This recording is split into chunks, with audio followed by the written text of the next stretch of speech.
Hey guys, Dom Trimbola here from Refinancer, and today we're going to go over my top 5 financial goals for 2025. And I honestly believe if you do these things, you can increase your wealth by $10,000 almost seamlessly just for this calendar year.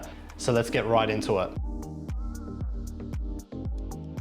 Number 1, minimize your possessions. Now this is going to sound a little bit crazy, and I don't mean to be, that much of a stickler or to really go without. But honestly, have a look at what you have possession-wise in terms of clothes, just things around the house, and look at things of what could you sell, what could you do without, and even things moving forward, like what are purchases that you actually need.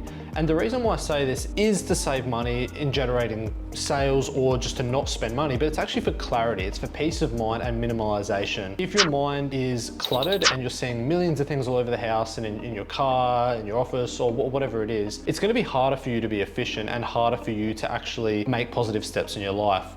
So step 1, just what can you get rid of? What can you go without going forward? And get some clarity in terms of what you're seeing right in front of you, because you're gonna make better decisions. You're gonna be a better budgeter, and you're just gonna be an all-round better financial position by having the quality things in your life, but just having what you need without having excess of things you don't use. So number 2, and this is probably my favorite one on the list, and it's contribute to your super. Now, this is not the coolest or the sexiest thing to talk about, but the reality of it is one of the biggest loopholes in Australia is that you can make concessionary contributions to your super and you can save massively on tax doing this. Let's just say you're someone that's earning about $70,000, $80,000 or so, and just for simplicity's sake, let's say you're taxed at about 30% of your income. Now, if you contribute just $10,000, what you can save is about $1,500 just per year. For example, if you and your partner both did this year, that's $3,000 of savings. And this is obviously one for someone who is earning that money and also has the savings to spare to do it, but realistically it's free money. It's effectively looking at your income and saying, instead of what I'm getting taxed at, I'd like to get taxed at 15%. And you can actually do this up to 30K per year. So what your employer has paid you, let's say your employer has paid you 10 grand, you can actually do this up to 20 grand. So it's crazy, and obviously the higher tax rate you're on, the more savings there are. So I'm a massive advocate for it, and I just think it's one of the biggest hacks in Australia to save some money. So let's get into number 3. Now this is one that I've recently done, and it's actually review your habits such as meals, subscriptions, and entertainment. Now, this can be seen in a number of ways as well. So reviewing your meals, how do you eat? What are you doing? For me, I found out I was losing a lot of time just going to the supermarket. I would buy too much that I didn't need. I'd spend, I can't cook or clean or do anything. I was just spending so much time preparing food and everything. And when I looked at it for the hours and what I was spending, it just didn't make sense to me. So I've actually got on meal plans at the moment. I think they're amazing. I'm actually saving money per meal by spending $8 to $9 per meal, and I'm saving so much time. I'm talking like 8 to 10 hours a week. And with that 8 to 10 hours a week, I can be more productive in other things and do some of this stuff on the list as well. So not only have I saved money doing that, but you can also save time, which is just as valuable in its own way. Another big one is reducing your streaming services or just subscriptions. Like, have a look at your bank statement over 3 months. I know it's boring. I know no one wants to do it. It's, you kind of look at it and you get a bit depressed sometimes, but just do it and think, all right, what am I really using here?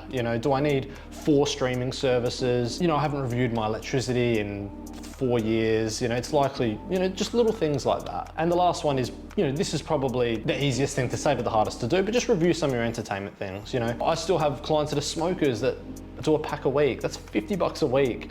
That's $22,500 a year. It's absolutely insane. And that's something that isn't good for your health and stuff. It's fine to do stuff every now and again, but it's just, if it's consistent and it really does add up. And this can include things like alcohol or whatever, entertainment, it's not about giving things up, but it's about limiting and managing, because just doing those things can have massive benefits. Even just like going on a crazy night out or something like that, or just spending too much, just limiting that a couple of times per year can go a long way. It's not uncommon to spend $200-300 on drinks on a big night. If you did $100 instead, you get what I'm saying. It's all things that add up. Now, number 4 is the one that you're gonna expect me to say, but the reality of it is, it's just, you can't beat this. Time versus dollars, you just can't beat this. And that is refinancing your home loan. Yes, Think of it like this. If you're on a rate of 6.2% with a 500K mortgage and you come to a broker like myself or any amazing broker in Australia, and we give you 5.88% with $3,300 cash back, you know, over the course of 12 months, that's already saves you 4 or 5 grand. For 2-3 hours of your time, it's just frankly a no-brainer. You know, you can get the $10,000 that I said you can save in 12 months. A refinance really could get you just to 50% of that. So it's a no-brainer. There's some amazing deals at the moment with lots of different banks too. We're seeing a lot of banks that previously weren't the best deal now pop into the equation. So it's just a really important year to be on top of your home loan. Rates are obviously high. They could drop, and of course speak to a broker, and you know, it's just a no-brainer one in my opinion.